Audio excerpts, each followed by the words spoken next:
अस्सलाम वालेकुम स्टूडेंट्स, हमने chapter number 8 chemical equilibrium start किया हुआ है।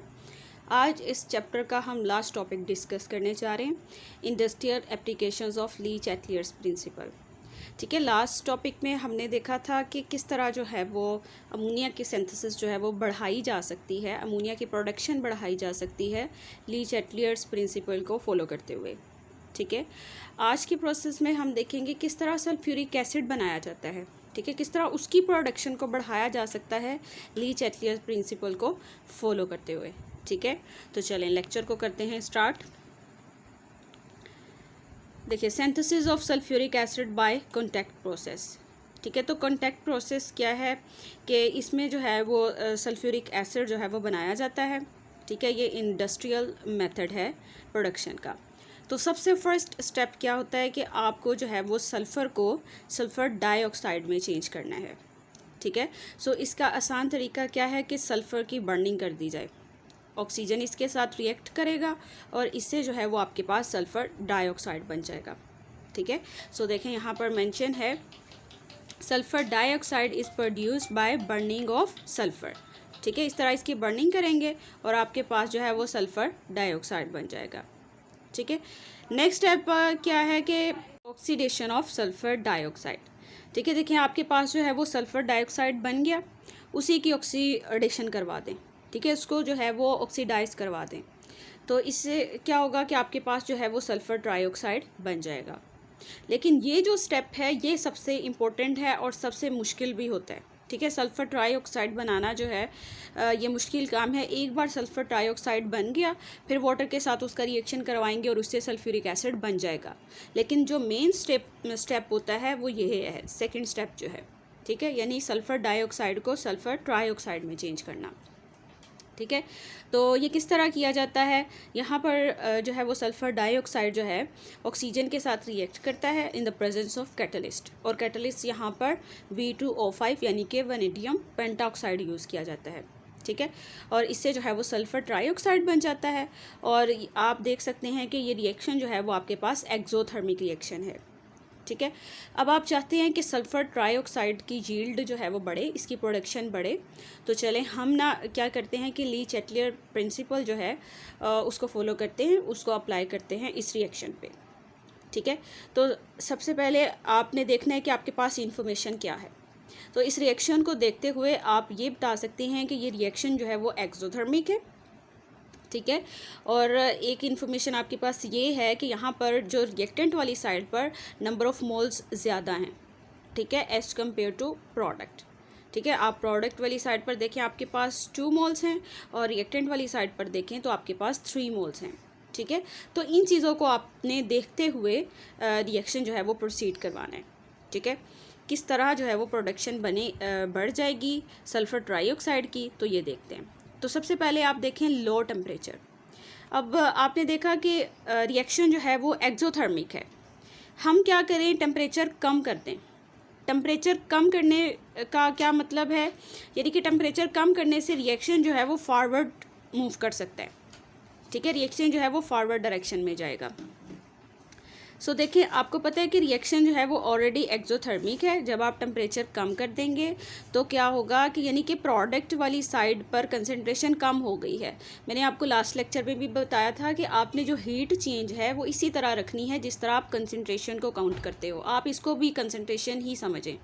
ठीक है, सो देखें अब आपने क्या किया, प्रोडक्ट कम कर दिया, तो रिएक्शन तो फॉरवर्ड मूव करेगा ना, ताकि प्रोडक्ट जो है वो बनाए। ठीक है, तो इस वजह से रिएक्शन जो है वो फॉरवर्ड डायरेक्शन में मूव करेगा। ठीक है, तो हम कह सकते हैं कि अगर टेम्परेचर कम होगा तो सल्फ़र ट्राईऑक्साइड की कंसंट्रेशन जो है वो बढ़ जाएगी। ठीक है ना, सो देखें आपके पास अगर ये रिएक्शन है तो इसका हीट जो है वो आप प्रोडक्ट वाली साइड पर लिखोगे, क्योंकि अभी तो मैंने आपको बताया कि रिएक्शन जो है वो एक्सोथर्मिक है। अगर आप टेम्परेचर जो है वो कम कर देंगे, यानी आपने क्या किया है कि प्रोडक्ट की कंसंट्रेशन कम कर दी है, अब रिएक्टेंट जो है वो रिएक्ट करेंगे और प्रोडक्ट बनाएंगे, और ताकि हीट जो है वो रिलीज़ हो। ठीक है, तो इस तरह जो है वो रिएक्शन फिर फॉरवर्ड में मूव करेगा अगर आप टेम्परेचर जो है वो कम कर देते हो। ठीक है, सो देखें the forward reaction is exothermic, therefore low temperature will favour the formation of sulphur trioxide. तो इस रिएक्शन के लिए जो टेम्परेचर है वो आप ऑलमोस्ट 450 टू 500 डिग्री सेल्सियस जो है सूटेबल टेम्परेचर है। ठीक है, नेक्स्ट देखते हैं प्रेशर। अब आपने देखा कि जो प्रोडक्ट वाली साइड है उस साइड पर नंबर ऑफ़ मोल्स कम हैं और रिएक्टेंट वाली साइड पर नंबर ऑफ़ मोल्स ज़्यादा हैं। तो देखें, अगर आप प्रेशर बढ़ाते हैं तब क्या होगा, तब इक्विलिब्रियम जो है वो किस साइड पे मूव करेगा। देखिए, अगर आपने प्रेशर बढ़ाया है, सिस्टम को वॉल्यूम कम करना पड़ेगा। वॉल्यूम कम कब होगा, जब नंबर ऑफ़ मोल्स कम होंगे। तो नंबर ऑफ़ मोल्स किस साइड पर कम है, प्रोडक्ट वाली साइड पर है, तो रिएक्शन को फॉरवर्ड मूव करना पड़ेगा। ठीक है, ताकि नंबर ऑफ़ मोल्स जो हैं वो कम हो और जिससे क्या हो कि वॉल्यूम कम हो जाए, ताकि जो प्रेशर अप्लाई किया गया है उस इफ़ेक्ट को कम किया जा सके। ठीक है, इस तरह जो है वो इक्विलिब्रियम शिफ्ट होगा, यानी कि रिएक्शन फिर फॉरवर्ड मूव करेगा। तो ये हमारे लिए अच्छा है, क्योंकि हम यही चाहते हैं कि रिएक्शन फॉरवर्ड मूव करे और सल्फ़र ट्राइऑक्साइड की कंसंट्रेशन बढ़ जाए।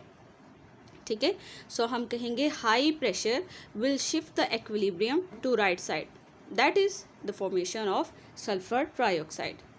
ठीक है, इस तरह होगा। क्या हुआ कि अगर आप प्रेशर बढ़ाते हो, प्रेशर बढ़ाने से क्या होगा, वॉल्यूम कम करना होगा।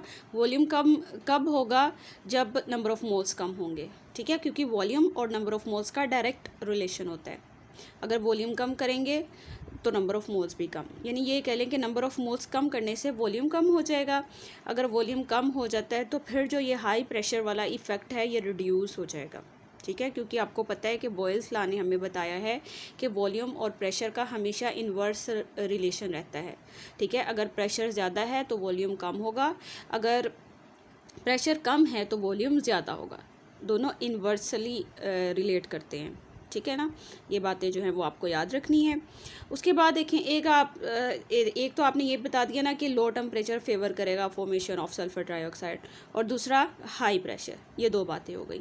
थर्ड देखो, हम क्या करें कि अगर रिएक्टेंट की कंसंट्रेशन बढ़ा दें, यानी उसमें से जो ऑक्सीजन है उसकी कंसंट्रेशन अगर बढ़ा दें। सो देखें, अगर आप रिएक्टेंट की कंसंट्रेशन बढ़ा रहे हैं तो प्रोडक्ट की कंसंट्रेशन कम हो जाएगी, यानी कि सिस्टम अब इक्विलिब्रियम पे नहीं रहेगा, इक्विलिब्रियम पोजीशन डिस्टर्ब हो गई। तो फिर क्या होगा कि रिएक्शन जो है वो अपनी पोजीशन चेंज करेगा, यानी कि वो फॉरवर्ड डायरेक्शन में जाएगा ताकि प्रोडक्ट की कंसंट्रेशन बढ़ाए। ठीक है, तो फिर क्या होगा कि रिएक्टेंट्स जो हैं वो रिएक्ट करेंगे और प्रोडक्ट बनाएंगे, और हम भी यही चाहते हैं कि प्रोडक्ट जो है वो ज़्यादा बने, यानी कि सल्फ़र ट्राइऑक्साइड जो है वो ज़्यादा बने। ठीक है, सो देखें क्या होगा कि अगर हम ऑक्सीजन बढ़ा देते हैं तो सल्फ़र ट्राइऑक्साइड की कंसंट्रेशन बढ़ जाएगी, लेकिन क्या करना है कि एक लिमिट तक आपने कंसंट्रेशन जो है वो ऑक्सीजन की बढ़ानी है। क्योंकि देखें, रिएक्शन जो है, सो आप इस रिएक्शन को देखें तो अगर हम ऑक्सीजन की कंसंट्रेशन बढ़ाते हैं, यानी कि हमने क्या किया है, रिएक्टेंट की कंसंट्रेशन बढ़ाई है। रिएक्टेंट की कंसंट्रेशन अगर बढ़ती है तो रिएक्शन फॉरवर्ड डायरेक्शन में जाएगा ताकि प्रोडक्ट की कंसंट्रेशन भी बढ़ सके। ठीक है, क्योंकि प्रोडक्ट बनेगा, फिर एक टाइम आएगा ना, रिएक्शन फिर से इक्विलिब्रियम पोजीशन अटेन कर लेगा। सो क्या होगा कि अगर ऑक्सीजन की कंसंट्रेशन बढ़ाई जाती है तो इससे क्या होगा, रिएक्शन फॉरवर्ड डायरेक्शन में मूव करेगा, सल्फर ट्राइऑक्साइड की कंसंट्रेशन बढ़ जाएगी। बट क्या करना है कि ये रिएक्शन जो है वो एक लिमिट में होना चाहिए। ठीक है, यानी ऑक्सीजन की कंसंट्रेशन जो है वो एक लिमिट में आपने बढ़ानी है। ऐसा ना हो कि आप बहुत ज़्यादा जो है वो ऑक्सीजन की कंसंट्रेशन बढ़ा दें तो फिर जो है वो फिर भी सल्फर ट्राइऑक्साइड नहीं बन पाएगा। क्यों? क्योंकि आप देखो, आपने जो है इनकी जो कंसंट्रेशन है वो भी तो देखनी है ना, यानी कि इनकी जो रेशो है वो आपने देखनी है, वो 2:1 है, तो यही रहनी चाहिए। ठीक है ना, तो अगर ये फॉलो हो रही है फिर जाकर सल्फर ट्राइऑक्साइड बनेगा। ठीक है ना, सो देखें, according to Le Chatelier's principle, an increase in oxygen concentration at equilibrium shift the equilibrium to right. ठीक है, ऑक्सीजन बढ़ाने से क्या होगा कि कंसंट्रेशन बढ़ जाएगी। However, adding too much oxygen decrease the concentration of sulfur trioxide, which slow down the reaction rate. ठीक है, क्योंकि तब क्या होगा कि रेशियो ही फॉलो नहीं हो रहा, हमें वो भी तो देखना है ना, 2:1। ठीक है, तो वो देखना पड़ेगा। लेकिन अगर आपने बहुत ज़्यादा ऑक्सीजन मतलब कि बढ़ा दी है तो फिर क्या होगा कि ये रिएक्शन जो है वो पॉसिबल नहीं है। ठीक है, तो इस वजह से आपको क्या करना है कि अगर ऑक्सीजन की कंसंट्रेशन बढ़ानी है तो वो भी एक लिमिट में। ठीक है, नेक्स्ट देखें, नेक्स्ट आपके पास है कैटलिस्ट। कैटलिस्ट जो है वो यूज़ कर सकते हैं। तो देखो अभी हमने कहा लो टेम्परेचर ठीक है फेवर करता है सल्फर ट्राइऑक्साइड की फॉर्मेशन को, बट लो टेम्परेचर पर रेट ऑफ रिएक्शन स्लो हो जाता है। हमने कहा था ना कि रेट ऑफ रिएक्शन जो है वो डायरेक्टली रिलेट करता है टेम्परेचर से, यानी कि टेम्परेचर बढ़ाएंगे तो रेट ऑफ रिएक्शन बढ़ जाएगा, अगर टेम्परेचर कम है तो रेट ऑफ रिएक्शन भी कम हो जाएगा। तो देखिए आपने तो टेम्परेचर कम किया है तो इससे रेट ऑफ रिएक्शन स्लो होगा, प्रोडक्शन ज़रूर बढ़ेगी सल्फ़र ट्राइऑक्साइड की बट स्लो रेट पे। तो उस रेट को बढ़ाने के लिए क्या किया जाता है कि कैटलिस्ट यूज़ कर लिए जाते हैं। ठीक है, ज़्यादातर जो है वो आयरन एज अ कैटलिस्ट जो है वो यहाँ पर यूज़ किया जाता है विद अदर मेटल ऑक्साइड। ठीक है, कोई भी ऑक्साइड जो है वो यूज़ कर सकते हैं। सो देखें क्या है यहाँ पर लिखा हुआ, although at low temperature yield of ammonia is high but the rate of its formation is slow that the process become uneconomical. ठीक है, बहुत ज़्यादा टाइम लेगा ये प्रोसेस, तो इस वजह से क्या होगा कि फिर जो है ये अनइकोनॉमिकल होगा। ठीक है, तो फिर क्या किया जाता है, catalyst is use to increase the rate of reaction. ठीक है, और कौन सा क्या यूज़ किया जाता है as a catalyst, a piece of iron with other metal oxide. ठीक है, सो इससे क्या होता है कि आपके पास जो है वो सल्फर ट्राइऑक्साइड बन जाता है। ठीक है, यहाँ पर जो है ये लाइन नहीं आप करेंगे। ठीक है, तो यहाँ तक जो था वो आज का हमारा लेक्चर था। इस तरह जो है वो आप सल्फ़र ट्राइऑक्साइड की कंसनट्रेशन को बढ़ा सकते हैं। जब सल्फ़र ट्राइऑक्साइड बन जाएगा तो फिर क्या होगा, सल्फ्यूरिक एसिड बनाना जो है वो आसान होगा। ठीक है, यहाँ तक आपका कोई भी क्वेश्चन है तो वो आप पूछ सकते हैं। ये वाला टॉपिक और जो हमने अमोनिया वाला टॉपिक पढ़ा था वो दोनों ही मिलते जुलते टॉपिक हैं। ठीक है, लेकिन इम्पोर्टेंट टॉपिक हैं।